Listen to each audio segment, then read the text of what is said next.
Грохот от взрывов. Дом содрогнулся, двери открыла. Господи, страшно как.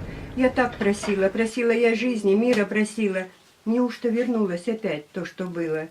Окна завешены, свет отключила. А телевизор совсем приглушила. Сердце в груди бьется раненой птицей. Руки трясутся, что-то случится. Около часа сижу у подвала. Вроде не рядом. Как я устала. Устала бояться. Устала я ждать. Устала я каждый день умирать. Ответ на вопрос. Как вы тут, 1,5 месяца назад. Где-то оно взорвалось, дом вот так ходуном, а дверь была у меня, просто прикрыта. И дверь распахивается, ворота там в гараже распахиваются. Так получается. Так что покой нам только снится, і всього ми боїмося. Навесні цього року ми потрапили в селище Сизище на Луганщині і там познайомилися з місцевою жителькою Валентиною, яка запросила нас на чай. Ми дізналися, що вона пише вірші. Війна не могла не позначитися на її творчості. І ми вирішили випустити збірку з її віршами, через ці вірші розказати людям про війну. Зараз ми шукаємо фінансування на цей проєкт і будемо раді допомозі всіх небайдужих. Я родилась в Калининграде. В Пятигорске в 1975 году муж луганчанин у меня, завез меня сюда. И с 1975 года я тут. Сын у меня тоже военный, старший, бывший, он сейчас на пенсии. Это мы с ним полгода не разговаривали, не общались, связи не было. Зато какой был праздник, когда мы друг друга услышали. Первый раз, когда сюда приехала, это было где-то 98 или 97 год. И мы от предприятия, была организована поездка на рыбалку. Здесь великолепные озера были, сколько рыбы, красота неописуемая. Здесь там это озеро Сизое, а здесь Брехуново. И я когда первый раз вышла из машины, у меня была мысль, что я попала куда-то домой. Я говорю, здесь я хочу умереть, такую красоту увидела. Как-то познакомились здесь, и я здесь оказалась. Работу бросила за 5 лет до пенсии, до выхода. Я же говорю, никто не верил, что я приживусь в этом селе. Я в войну до сих пор не верю, что она именно идет, и что она именно здесь, и что именно я в ней участвую, присутствую в ней. До сих пор это, мне кажется, что-то не со мной. Где-то я издали наблюдаю, издали воспринимаю это. А я читала вам свои записи, да? Нет. Не читала? Нет. Эти гуси, что за птица? В них невозможно не влюбиться. Когда я на гусей смотрю, природу я благодарю, что нам, на радость человеку, она создала птицу эту. В них красота и благородство, и ум, и преданность, все есть. Отвага и любовь друг к другу, достоинств, в общем-то, не счесть. Вы видели, как любит гусь? Судить, конечно, не берусь, но, кажется, иному мужу у гусака учиться нужно.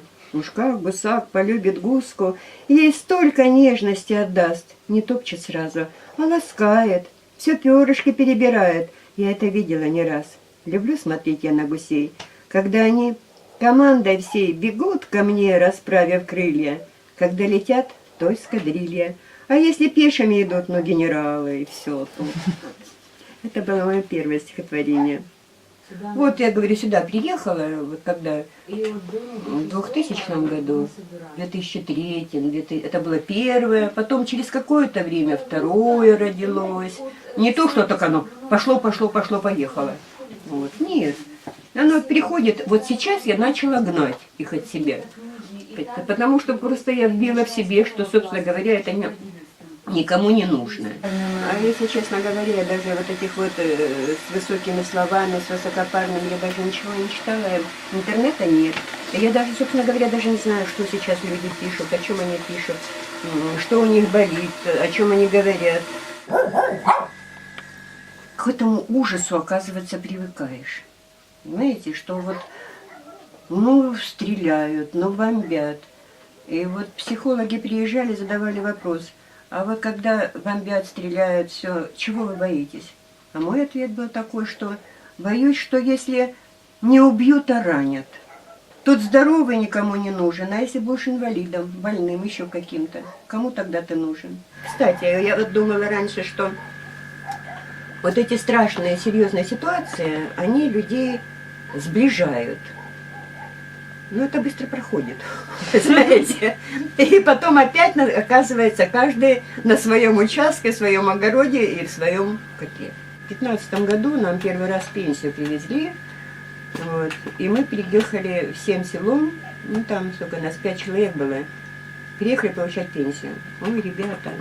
И мы ревели, и около нас ревели, плакали все, рыдали. Нас уже давно похоронили, село Сизое. Просто тупо уже все знали, что нас нет живых. И вдруг мы приезжаем пенсию получать. А потом проходит полгода, и та же история повторяется, потому что вот эта вот ситуация, она здесь, ну вот сейчас, ну где-то около 2 месяцев, вот так вот можно сказать, что более-менее, боюсь, по дереву постучу, а то страшно. Было 21 дом, такой, который жили. Сейчас 7 домов жилых. На 7 домов 13 человек. 2 раза в неделю приходила маршрутка. Очень удобно было. Мы и в больницу, и на рынок, и все. А теперь собираются люди, вот сколько там, 3-4 человека, договариваются с кем-то. Вот Григорьевич возил. Договариваются, и вот кинут вот, по 200 гривен, 200 гривен. Таксисты берут 300-400 гривен. В 2016 году инфаркт случился с Григорьевичем, с мужем с моим. Я вызвала, это было... Приедет, ну вот я говорю, в 3 часа я вызвала, ехать нельзя, потому что свет включать нельзя. И вот они меня просят, я это знаю, что транспорт сюда ночью не придет. Вот. Но они меня контролировали по телефону, они говорили, что сделать, что, какое давление, они постоянно. И ждали рассвета. Вот когда уже рассвело, тогда они приехали. Забрали его и все. Вот, а так тяжело. Ася, хватит. Топили чем? Кукуруза поставалась с прошлого года. И вот эти вот будылья, потому что пойти никуда нельзя. И стреляли очень сильно. Цыплят я, как раз еще были у меня куры.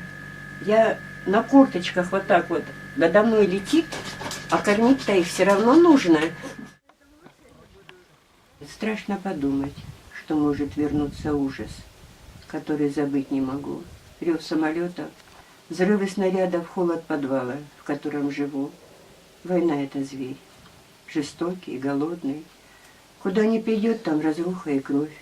Он мины посеял в полях плодородных. А в душах людей только ужас и боль. Где танком прошел, там дороги не стало. Где выстрелил градом, исчезли дома. Сколько людей просто жадно сожрал он. Сколько их в землю легло навсегда. В память убитых головы склоним. Они не ушли, в сердцах будут жить. Пусть грянет набатом звон колокольный. Мы мира хотим. Войну нужно убить. Люди, прошу вас, в церковь зайдите. За мир помолитесь, за судьбы детей. Я верю, я знаю, Господь нам поможет. И сдохнет война, этот бешеный зверь.